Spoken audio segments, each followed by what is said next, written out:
I think the biggest question going into the week of May 11th through May 15th is not just where Jocelyn is. It is why this story feels like it is circling back to Anna in such a specific, almost haunting way. That room where Jocelyn is being held at Sidwell's castle feels too familiar to ignore. In my opinion, the writers are not showing us a similar space by accident. I feel like Jocelyn is not only trapped physically, but she is being placed inside a shadow of Anna's past. And that makes me wonder whether the real danger is not just escape. The real danger might be transformation. This is just my interpretation, but I keep thinking about the possibility that Anna left something behind. A mark, a message, a clue, maybe even a diary or some small object hidden where only another desperate prisoner would look. If Jocelyn finds something like that, it could give her hope. It could also make the story even darker because hope inside a locked room can be cruel when the door still will not open. And then there is the fake Nathan angle. I could be wrong, but I feel like he may not be there simply to guard her. He might be there to break her mind. If he uses hallucinogenic drugs on Jocelyn, then I think the show could be setting up something emotionally devastating. Jocelyn may start seeing people who are not there, and the one person I cannot stop thinking about is Dex. Imagine Jocelyn, frightened, drugged, and alone, suddenly seeing Dex standing in front of her. Not really Dex, of course, but a version created by her own grief and fear. In my opinion, that would be powerful because Dex is still the emotional wound that has not fully closed. Jocelyn has been trying to stay strong, but this kind of captivity could pull every buried feeling back to the surface. And that is where I think the story becomes more than a rescue mission.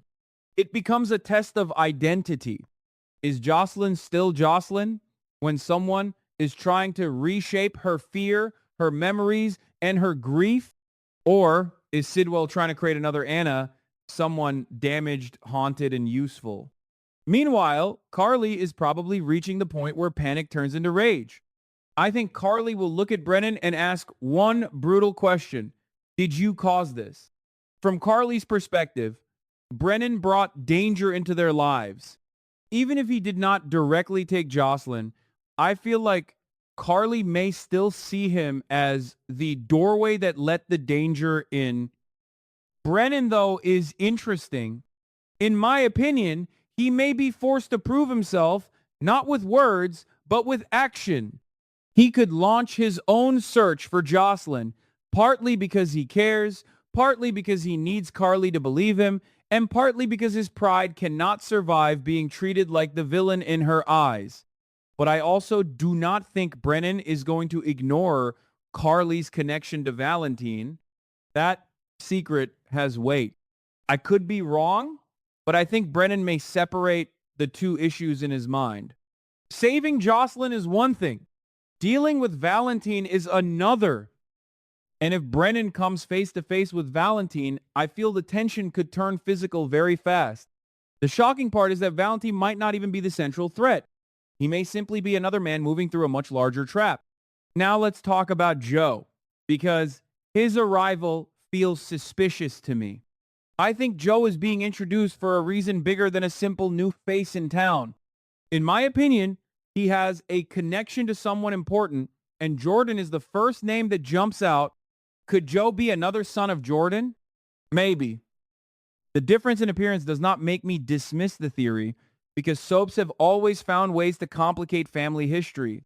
But I also feel there may be another possibility. Joe could be connected to the baby storyline. Chase and Brooklyn's adoption already feels fragile, and when an adoption story starts shaking, I start looking for the biological parent who has been hiding just off screen. That brings me to Chase, Willow, and Michael. I think Chase is being set up, and the Willow angle feels too convenient to be clean. In my opinion, Michael may be pushed into a darker place than people expect. He has reason to be angry, wounded, and desperate. But if he drugs Willow and Chase, to make it look like they slept together, then we are looking at a level of manipulation that changes the whole emotional map. Picture Chase and Willow waking up in the same bed, confused, ashamed, and unable to explain what happened. Then, Brooke Lynn walks in. That is the kind of soap moment that does damage before anyone can even speak. I feel for Brooke Lynn because her marriage to Chase has been built on trust, and one stage scene could crack that trust instantly. But here is the twist I keep coming back to. What if the Chase and Willow setup is not just about romance or revenge? What if it is designed to destabilize Chase and Brooke Lynn right when their adoption is most vulnerable? If Ethan or Joe has a claim to the baby, then chaos around Chase and Brooke Lynn could make them look unfit or distracted. I could be wrong, but I feel like someone may know the truth about the baby and be unable to reveal it publicly. That would explain why kidnapping becomes a possibility, not because they do not care about the child, but because they believe they have no legal way to take the child back. In my opinion, Ethan is the wild card. If Ethan is tied to Sidwell, then Sonny may already be standing inside a trap without realizing it. Sonny angering Rick could have consequences at the worst possible time. Rick may not need to destroy Sonny directly. He may only need to step back and let Sonny face his enemies without support. And that is what worries me most. Everyone may think they are dealing with separate problems. Jocelyn is missing. Carly is blaming Brennan. Chase is being framed. Brooke Lynn's adoption is threatened. Sonny and Rick are falling apart. Joe arrives with secrets. Ethan may have an agenda. But what if these are not separate stories? I think Sidwell's influence could be stretching across Port Charles in ways nobody sees yet. Maybe Jocelyn is the emotional bait. Maybe Sonny is the power target. Maybe the baby is leverage. Maybe Joe's arrival is the missing piece that connects family, crime, and revenge. This is just my interpretation, and I could be wrong. But I feel like next week is less about answers and more about making us question every relationship on screen. Who is protecting whom? Who is lying for love? Who is lying for power? And who has already been bought, threatened, or broken? By the end of the week, I do not think I will be asking only whether Jocelyn escapes.